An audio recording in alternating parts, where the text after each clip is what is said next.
Λέγομαι Ταξιάρχης Μπανιάς, καταγωγή μου είναι από Στένομα και βρισκόμαστε στην τοποθεσία Στένομα Βρυτανίας. Η δουλειά μου, το κύριο επάγγελμα, είναι κτηνοτρόφος και σαν δεύτερη δουλειά έχω την ελαττωμία, ελαττόμος. Ξεκινάω Ιούνιο μέχρι Σεπτέμβριο-Οκτώβριο στην ελαττωμία που είναι στα έλατα και από Οκτώβριο μετά μέχρι Δεκέμβριο και μέσα στο χειμώνα, όταν δεν έχει χειμώνα εδώ πέρα, δεν έχει χιόνια και έχει καλό καιρό, πηγαίνω και βγάζω πουρνάρια και δέντρα. Μόλις συμπληρώσω τα χωρικά που πρέπει να βγάλω στον δρόμο, έρχεται το δασαρχείο νόμιμα, κανονικά, τα σφραγίζει, τα μετράει και μετά βγαίνουν σε πώληση. Για να βγουν τα ξύλα στον δρόμο, εντάξει, βγαίνουν και με μηχανήματα μερικά και το καλοκαίρι πάλι που δουλεύω, αλλά εδώ πέρα τα μέρη είναι δύσβατα, δεν είναι τόπια για να μπουν τα μηχανήματα να δουλέψουν και βγαίνουν με τα ζώα πιο πολύ. Ειδικά εκεί που δεν πάνε μηχανήματα και στο καλοκαίρι βάζουμε τα ζώα τα ρβιχτά και τώρα βάζουμε τα ζώα για φόρτωμα. Εντάξει, δεν γίνεται αλλιώς, γιατί όταν μπουν τα μηχανήματα παντού στην Βρυτανία, καταρχήν η Βρυτανία είναι ένας τόπος που είναι πανέμορφος. Δεν το επιτρέπουμε κι εμείς οι ίδιοι δηλαδή που κάνουμε τη δουλειά να τον χαλάσουμε μάλλον. Διότι δεν αξίζει. Η Βρυτανία είναι πανέμορφη, ένα πανέμορφο, σαν χωριό μάλλον. Ένα μεγάλο χωριό είναι το Καρπενήσι. Όλος ο κόσμος γνωρίζεται και εντάξει, λίγο πολύ και εμείς προσέχουμε τα δάση μας. Εκτός που τα δασαρχεία επιτηρούν όλα αυτά εδώ πέρα, κάνουν κανονικά τη δουλειά τους, αλλά και εμείς όμως δεν φέρουμε κανένα δασικό και κανένα μαλδασάρχη σε καμία, πώς να το πω, σε καμία δηλαδή περίπτωση να τον φέρουμε σε δύσκολη στιγμή, διότι τα προσέχουμε και μόνοι μας τα δάση. Τα δάση καταρχήν είναι η ζωή του ανθρώπου. Αυτό πιστεύω εγώ. Το πρωί υπάρχει μια διαδικασία, όταν παίρνει και γλυκοχαράζει, όσο πρωί πας στη δουλειά τόσο πιο καλά είναι. Ξυπνάμε, ταΐζουμε τα ζώα, τα ετοιμάζουμε και πριν ξεκινήσουμε για να πάμε να κουβαλήσουμε τα ξύλα από το δάσος, πάμε 2 μέρες, 3, 5 πριν, μαζεύουμε ό,τι ξύλα είναι, πρέπει να κοπούν τα ξηρά και ό,τι είναι κατοικείμενα, τα μαζεύουμε όλα μαζί για να μπορούμε να φορτώσουμε. Και όταν είναι έτοιμα, παίρνουμε τα ζώα από το στάβλο, πάμε, υπάρχουν 2 ξύλα που εμείς τις λέμε φορτωτήρες, βάζουμε μία από εδώ, μία από εκεί, φορτώνουμε και κάθε ζώο είναι μαθημένο και πάει μόνο το εκεί που πρέπει να ξεφορτωθεί, μάλλον να τελειώσει η δουλειά του. Όταν μαζευτούν εκεί πέρα, τα ξεφορτώνουμε όλα και ξεκινάμε πάλι την ίδια διαδικασία. Ξαναπάμε, ξαναφορτώνουμε, ξαναγυρνάμε και μετά ντανιάζουμε μέχρι να φτάσουμε στα χωρικά που πρέπει για να κάνει προσήμωση το αρχείο. Το κάθε ζώο καταρχήν θέλει περιποίηση. Εγώ θα προτιμήσω να μείνω νηστικός εγώ και το ζώο δεν θα τα αφήσω, ούτε διψασμένο. Δηλαδή αυτό το ζώο δεν μιλάει. Εγώ θα ζητήσω νερό και φαγητό, το ζώο δεν ζητάει, πρέπει να του δώσεις μόνο. Αν δεν του δώσεις αφεντικό, εγώ πάντως συνηθίζω τα ζώα τα δικά μου να τα έχω στην πένα από φαγητό. Σηκώνουν μέχρι 150 κιλά, είναι το κανονικό το βάρος που μπορείς να βάλεις στο κάθε ζώο περίπου για να πάει άνετα. Τώρα από εκεί και πάνω είναι λίγο υπέβαρο, αν θα το πω. Εντάξει, εμείς τα τόπια από τα δικά μας εδώ είναι και ανηφόρες πολλές. Δεν έχουμε τόπια ισιώματα για να ίσως τόπους να φορτώσεις να πας. Είναι γκρεμί, στεφάνια, θα βάλουν πιο λίγα, είναι απότομα. Αλλά εντάξει, εγώ στη δική μου αυτό, εγώ τα δικά μου τα προσέχω πάντως. Εντάξει, και άλλος ο κόσμος που τη βλέπω και άλλοι. Καταρχήν, το ζώο είναι σαν όπως είναι μια γυναίκα. Αν τη γυναίκα δεν την προσέξει στο σπίτι, έτσι είναι και το ζώο. Τα μουλάρια και τα άλογα, τα δικά μου αυτά που έχω για τράβημα το καλοκαίρι είναι γαλλικά. Τα παίρνω από Γαλλία. Γιατί είναι πιο μεγαλόσωμα και πιο χοντρά για αυτή τη δουλειά. Αυτά εδώ είναι βουλγάρικα. Βάζουμε μέσα και κανένα ελληνικό, αλλά τα καλύτερα ζώα είναι τα βουλγάρικα για φόρτιμα. Είναι πιο χοντρά. Είναι η ράτσα τους τέτοια. Εγώ προσπάθησα να κανονίσω και να πάρω βουλγάρικα. Από αυτά που είναι βουλγάρικα και τα 5. Η ράτσα. Τώρα, εντάξει, είναι ζώα, ο καθένας μπορεί να παίρνει και πιο μικρά. Εγώ θέλω να τα έχω όπως τα θέλω, μερακλήδικα. Είμαι λιάκι σε αυτό λίγο περίεργος. Ένα ζώο για να για το χρόνο μάλλον χρονικής που θέλει να φάει είναι καταρχήν πρέπει να φάει το πρωί όπως εμείς πίνουμε τον καφέ, θέλει το κρυθάρι του και θέλει και φαγητό. Χορτάρι, τριφύλι. Εγώ το χειμώνα τα βάζω μέσα στο στάβλο γιατί τα σταυλίζουμε εδώ πέρα διότι υπάρχει χειμώνας, βαρύς. Κάθε πρωί που θα πάω θα φάει κρυθάρι κανονικά ή δουλέψει ή δεν δουλέψει, το ζώο θα φάει κανονικά το φαγητό του. Ή πάει για δουλειά ή δεν πάει, αυτό θα φάει αυτό που πρέπει να φάει. Έχουν και αυτά, εντάξει, έχουν έξοδα. Δεν είναι μόνο το φαγητό, έχουν κούραση, θέλουν σκούπισμα, τα πάντα. Αλλά εντάξει, έχουν έξοδα. Δεν είναι και κάτι το απλό, δηλαδή πήραμε 5 μπουλάρια ή 5 ή 7 και πήγαμε και βγάλαμε ξύλα. Η δουλειά είναι δύσκολη. Ένα ζώο για να βγάλει το χρόνο είναι από 700 μέχρι 1000 ευρώ. Έχει έξοδο το κάθε ζώο. Προσωπικά δικό του. Δηλαδή να πεις ότι θα το ταΐσει όμως. Κρυθάρια του, τα έξοδά του, τριφύλια, χορτάρια, όλα αυτά. Γύρω στο 1000. Χρονική, στο χρόνο. Στη δουλειά και το χειμώνα. Διότι ή πας για δουλειά ή δεν πας, τα ζώα αυτά θα φάνε το ίδιο. Όπως και εμείς. Και να μην δουλέψουμε και πάμε για δουλειά, πάλι θέλουμε να φάμε. Αν πάνε όλα καλά και δεν πάθει κάποια, γιατί υπάρχουν και ατυχήματα όπως στον κόσμο, υπάρχουν και στα ζώα.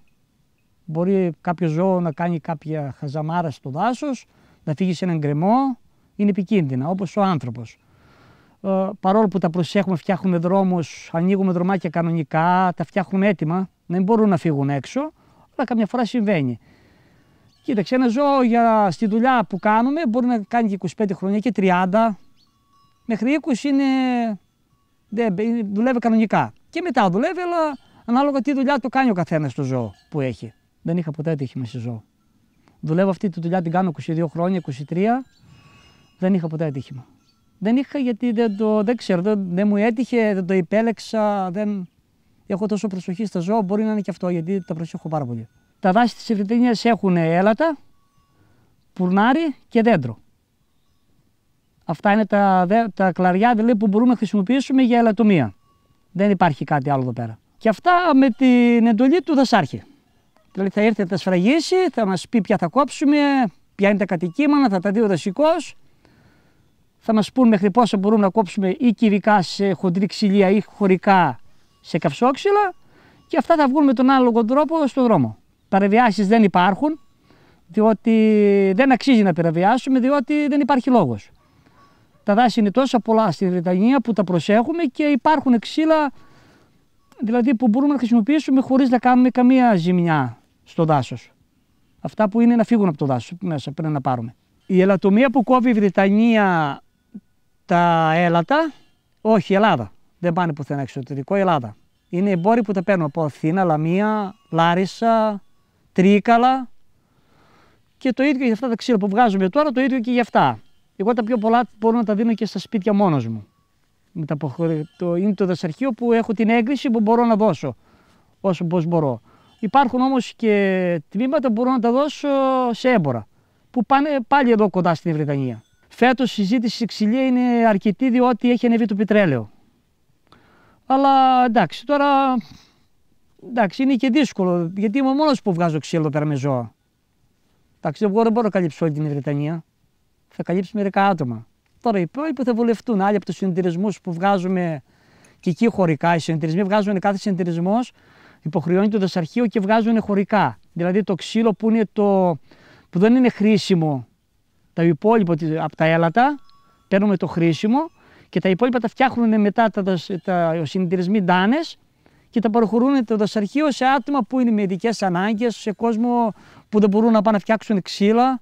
Δηλαδή το δασαρχείο κάνει πάρα πολύ καλή δουλειά σε εμάς στην Βρετανία. Και κινείται και όχι μόνο, δεν θα το πω κινείται νόμιμα, κινείται συνεργάσιμα. Δηλαδή συνεργάζεται πάρα πολύ με τους Βρετάνες. Αλλά και εμείς δεν τους φέρνουμε σε καμία δύσκολη θέση. Είμαστε, εντάξει, δεν θα το πω τυπικοί, θα το πω όμως ανθρώπινα. Άνθρωποι. Τα προβλήματα της ελαττωμίας είναι ότι καταρχήν είναι επικίνδυνη η δουλειά. Και στο κόψιμο, καταρχήν στα έλατα που πάμε τον Ιούνιο για κόψιμο, είναι επικίνδυνο στο ρίξιμο. Όταν τα ρίχνεις μπορεί να επιταχθεί ξύλο να σε χτυπήσει, μπορεί να κυλήσει το κούτσουρο από πάνω να πάρει και να σε πάρει από κάτω. Θέλει μεγάλη προσοχή. Όλα τα παιδιά που πάμε εδώ πέρα στη δουλειά αυτή που δουλεύουν ελαττωμία και μάλλον κόβουν ελαττώμη, είναι μια δύσκολη δουλειά, πάντα προσέχουν. Αλλά γίνονται ατυχήματα όμως. πάντα γίνονται. Πότε λίγα, πότε πολλά, ανάλογα, αλλά πάντως ατυχήματα γίνονται. Και σε αυτά τα ξύλα εδώ πέρα, εντάξει. Το δάσος είναι επικίνδυνο, με λίγα λόγια. Καταρχήν δεν πας ποτέ μόνος σου. Αν και εγώ αποφασίζω και πηγαίνω πολλές φορές, δεν ξέρω γιατί, ίσως που έχω συνηθίσει, αλλά είναι επικίνδυνο. Το δάσος πάντως θέλει παρέα πάντα. Επέλεξα αυτή τη δουλειά διότι μου άρεσε από μικρός. Είναι δύσκολη δουλειά. Δεν είναι εύκολη, αλλά δεν έχω μετανιώσει όμως για τη δουλειά που κάνω. Για τίποτα στη ζωή μου. Δόξα τω Θεώ, μπορεί να πέρασουμε τα ζόρια μας, αλλά όπως ο κάθε άνθρωπος, αλλά όλα πήγαν μια χαρά. Κοίτα, εγώ δεν έχω ωράριο. Επειδή είναι δική μου η δουλειά, πηγαίνω πρωί και μπορεί να δουλέψω το καλοκαίρι, σταματάμε 1 η ώρα και ξεκινάμε πάλι 3-3.30 μέχρι αργά 8-9 το βράδυ, γιατί κάνει ζέστα το καλοκαίρι. Τώρα σε αυτή την υλοτομία που κάνω, ξεκινάω το πρωί και μέχρι όσο κρατήσει 12, 1, 2, 3, ανάλογα και τι ξύλα είναι να βγάλω, και αν έχω κάποια άλλη δουλειά μπορώ να βγάλω 2 δρομολόγια, 3 και να φύγω. Να πάω στα πρόβατα, στα γελάδια και την άλλη μέρα ξανά. Δεν με πιέζει κάτι τώρα. Εκείνο που πιέζει είναι το καλοκαίρι. Το καλοκαίρι πιέζουμε. Γιατί τα ξύλα που βγάζουμε το καλοκαίρι, τους κορμούς, που τα κόβουν οι συνεταιρισμοί, αυτοί περιμένουν από μένα να βγάλω τα ξύλα για να τα μετρήσει το αρχείο, να τα κάνει καταμέτρηση για να πληρωθούν. Και είναι παιδιά με οικογένειες που περιμένουν να ζήσουν με την υλοτομία. Δεν μπορώ εγώ να το καθυστερήσω. Αυτή η δουλειά είναι δική μου που κάνω τώρα. Αυτή τη δουλειά τώρα εγώ την κάνω από ποια μέρα θέλω να πάω, μια μέρα για δουλειά θα πάω. Δεν θέλω, δεν πηγαίνω. Τότε όμως είμαι αναγκασμένος να πάω κάθε μέρα για να τελειώσω, για να πληρωθούν και τα άλλα τα άτομα που περιμένουν 25 άτομα πίσω από μένα. Γιατί άμα δεν δουλέψω εγώ να βγουν τα ξύλα στον δρόμο, δεν θα πληρωθούν κι αυτοί. Δεν πληρώνουμε κι εγώ, αλλά αυτά θα είναι απλήρωτο ο κόσμος. Ένας νέος μπορεί να την κάνει αυτή τη δουλειά, αλλά να έχει απόδοση. Εμένα ο γιος μου είναι 19 χρονών.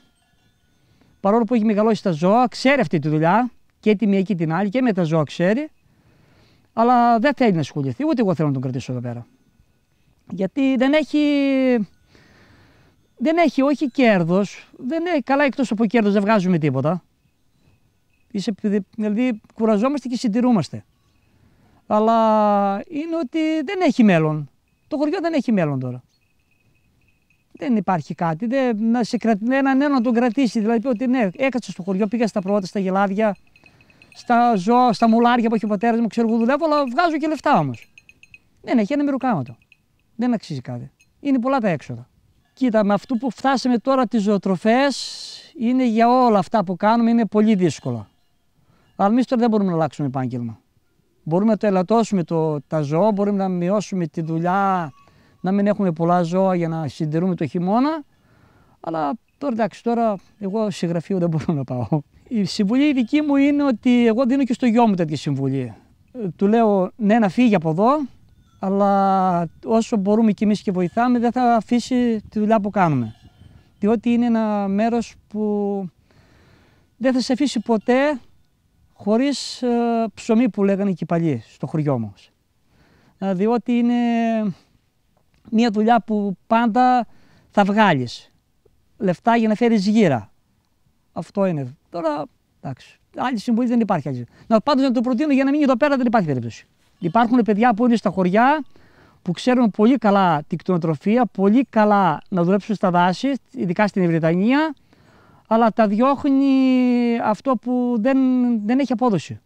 Το να κάνει ένα παιδί μια οικογένεια 25 και 30 χρονών, όπως έκανα εγώ μάλλον. Έχω 3 παιδιά και πηγαίνουν γυμνάσιο στο Καρπενήσι, Λύκειο. Τα πηγαίνουν, φέρνουν ταξί, έρχονται. Κοίταξε, αυτά τα παιδιά μεν ζουνε, αλλά όχι που ζουν τα παιδιά στην πόλη. Εντάξει, στηρούνται πολλά πράγματα. Ενώ το χωριό τώρα δεν τα κρατάει. Να πεις και στο Καρπενήσι, εμείς είμαστε πάρα πολύ κοντά, το χωριό είναι κοντά στο Καρπενήσι. Μπορούμε να πάμε και από το Καρπενήσι στο χωριό να δουλεύουμε. Από τη στιγμή που δεν έχει απόδοση, δεν αξίζει τον κόπο να πάει κανένας νέος. Αν βοηθούσαν όμως την κτηνοτροφία και βοηθούσαν και την ελαττομία, να μπορούν οι νέοι να ανοίξουν οικογένειες, να φτιάξουν κάτι από μόνοι τους, χωρίς τη βοήθεια των γονιών, πιστεύω ότι οι νέοι θα το κάνανε. Εγώ τα παιδιά, το δικό μου και το αδερφού μου, το παίρνω μαζί μου στη δουλειά. Έρχονται. Δεν έχω πρόβλημα.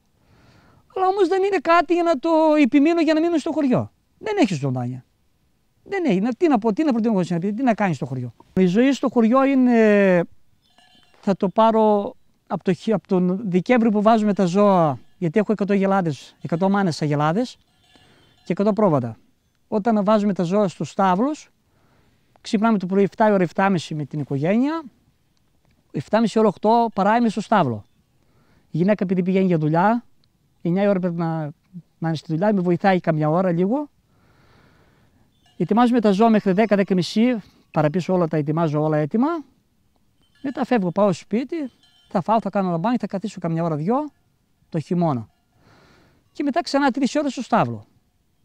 Όταν όμως έχουμε γένες, είναι και τη νύχτα. Το οποίο για πολλές φορές μένω εκεί πέρα. Διότι όταν είναι γένες είναι επικίνδυνο να χάσεις μουσκάρια. Ένα μουσκάρι είναι το κέρδος που θα κερδίσεις της χρονιάς. Διότι ό,τι επιδοτήσεις παίρνουμε και δεν φτάνουνε, τα τρώνε τα ζώα μόνα τους για να βγάλουν χειμώνα. Το κέρδος το δικό μας είναι ένα μουσκάρι.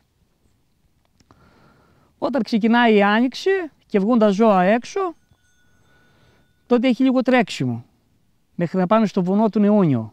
Μόλις πάνε στο βουνό, τότε είναι ελεύθερα, εκτός τώρα μας περιορίσαν οι λύκοι και φτιάξαμε μάντρες. Το οποίο τα ζώα τότε τα επιτηρούν η οικογένεια. Εμένα και εγώ φεύγω για δουλειά. Τότε πάει η γυναίκα με τα παιδιά. Εγώ φεύγω Ιούνιο και γυρίζω Οκτώβριο. Μετά από τον Οκτώβριο και μετά είμαι στο χωριό. Μετά τα ζώα και την ελοτομία αυτή που κάνω τώρα, τα βγάζω τα καυσόξυλα. Και ξανά πάλι από την αρχή. Κοίτα, όταν υπάρχει θέληση για να κάνεις μία δουλειά, πιστεύω κάνεις τα πάντα. Και εγώ άμα θέλω να πάω στη Βουλή μπορώ να πάω. Με ποιο λόγο θα πεις δεν ξέρω αυτά, αλλά όμως άμα θέλω να πάω θα πάω. Και ένας νέος άμα θέλει από την Αθήνα να έρθει στο χωριό και σιγά σιγά ξεκινήσει με κάποιον να του λέει πώς μπορεί να το κάνει και τι να φτιάξει, πιστεύω αν έχει θέληση θα το καταφέρει. Καταρχήν στο χωριό μόνο κτηνοτροφία και δεν έχει κάτι άλλο και ελαττωμία. Δεν υπάρχει κάτι άλλο εδώ. Τα χωράφια που ήταν τα χρόνια που έζησε ο κόσμος που τα σπέρανε και τέτοια τώρα έχουν όλα ερημώσει. Όλα δεν υπάρχουν. Ό,τι εμείς 5 οικογένειες που είμαστε στο χωριό που έχουμε ζώα, 6 πως είμαστε, με ζώα πολλά, αυτοί τα επιτηρούμε λίγο, τα κρατάμε σε κάποια καλή κατάσταση για βουσκή. Τα υπόλοιπα έχουν γίνει ρημαδιό. Το χωριό, το δικό μας, δηλαδή ειδικά το Στένομα, είναι ένα χωριό αγαπητό.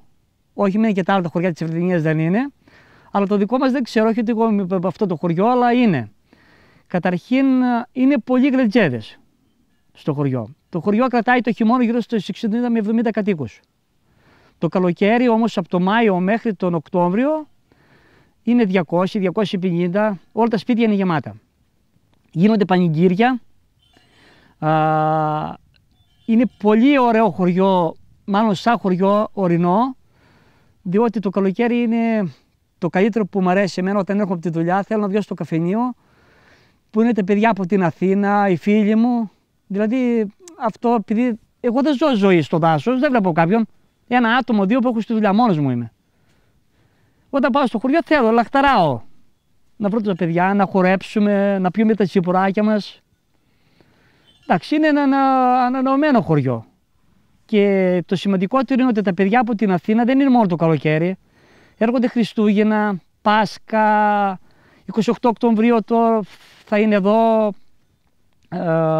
σε όλες τις γιορτές. Εντάξει, και εμάς το χωριό δεν είναι ποτέ χωρίς κόσμο.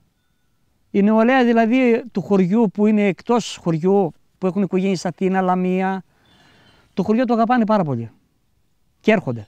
Και εμάς αυτό μας ευχαριστεί, διότι και εμείς περιμένουμε, αυτοί μάλλον περιμένουν να βρουν εμάς για να έρθουν και εμείς περιμένουμε αυτούς για να περάσουμε κάποιες μέρες χαρούμενες και ωραίες. Μοναξιά το χειμώνα, από τα Χριστούγεννα και μετά, μάλλον και Πρωτοχρονιά και μετά μέχρι Φεβρουάριο που είναι η απόκριση, ξαναξεκινάνε η νεολαία για να ξανάρθει ο κόσμος στο χωριό, είναι μοναξιά. Για εμάς που μένουμε μόνιμα είναι. Εντάξει, βγαίνουμε στο καφενείο, είμαστε αρκετά άτομα, γύρω στα 15-20 άτομα ακόμα νεολαία, άλλοι με οικογένειες, άλλοι χωρίς. Αλλά εντάξει, όσο είναι δεν νιώθεις. Αλλά εμείς δεν νιώθουμε πολύ μοναξιά γιατί είναι το Καρπινήσιο κοντά. Μπορούμε να φύγουμε, να πάμε για καφέ, να πάμε να κάνουμε τις δουλειές μας, να πάμε ένα βράδυ να γλεντήσουμε. Δεν έχουμε, δηλαδή, δεν μπορώ να το πω και ότι νιώθουμε μοναξιά, είμαστε αποκλεισμένοι. Καταρχήν έχουμε ένα πολύ καλό στο χωριό το δικό μας και στην Βρετανία γενικά, ότι από όλα τα άτομα που βγαίνουν, δήμαρχοι, νομάρχηδες και τέτοια, οι δρόμοι είναι πάντα κατακάθαροι. Και ειδικά το χειμώνα, εμείς δεν έχουμε μείνει ποτέ κλεισμένοι. Δηλαδή και να θέλουμε να πάμε τα Χριστούγεννα και να χιόνι, ο δρόμος είναι ανοιχτός. Εμείς θα πάμε 4x4 και φύγαμε. Διότι ο δρόμος, όσο και χιόνι να ρίξει, είναι ανοιχτός πάντα. Δηλαδή είμαστε από αυτή τη μεριά, είμαστε πολύ ευχαριστημένοι. Γενικά από τις υπηρεσίες Καρπινησίου η Βρετανία δεν έχει παράπονο. Τώρα αυτό που θα ζητούσα εγώ από την πολιτεία είναι αν μπορούμε κάποια βοήθεια στα χωριά, μάλλον στην κτηνοτροφία, για να μπορούσαμε να κρατήσουμε και εμείς την νεολαία εδώ πέρα. Και ήταν κάτι το καλύτερο, δηλαδή για εμάς που έχουμε παιδιά, αν μπορεί κάτι να βοηθεί η κτηνοτροφία και η ελαττωμία. Κάτι να γίνει δηλαδή για την ελαττωμία, να μπορούμε να πείσω το παιδί μου. Ξέρετε, παιδί μου, εντάξει, ότι εδώ πέρα υπάρχει μέλλον. Έχουμε το σπίτι μας, έχουμε τους στάβλους μας, μπορούμε, είμαστε κοντά στο Καρπενήσι, κάνεις οικογένεια. Τώρα όμως δεν υπάρχει αυτή η δουλειά. Τι να τον κάνω, τι να τον πείσω, να κάνει τι να φτιάξει. Δεν υπάρχει λόγος. Είναι πολύ δύσκολο, καταρχήν δεν είναι τα απαραίτητα σχόλια μέσα, παρόλο που κρατάμε το δημοτικό ακόμα, με 2 παιδάκια και μέχρι πέρυσι είχαμε και νηπιαγωγείο. Τώρα θα το έχουμε άλλα 3 χρόνια, 4 το δημοτικό, μετά τέλος, κλείνει το δημοτικό. Έκλεισε το νηπιαγωγείο, κλείνει το δημοτικό, μετά γυμνάσιο, λύκειο, Καρπενήσι και μετά το χωριό αρχίζει και σβήνει. Αν δεν έρθουν άλλοι νέοι να ξαναζωντανέψει το χωριό και έχουμε και πανέμορφο και νηπιαγωγείο και σχολείο, πέτρινα, όλα φτιαγμένα στην πένα. Αυτά όμως τώρα θα μείνουν ρημαδιό.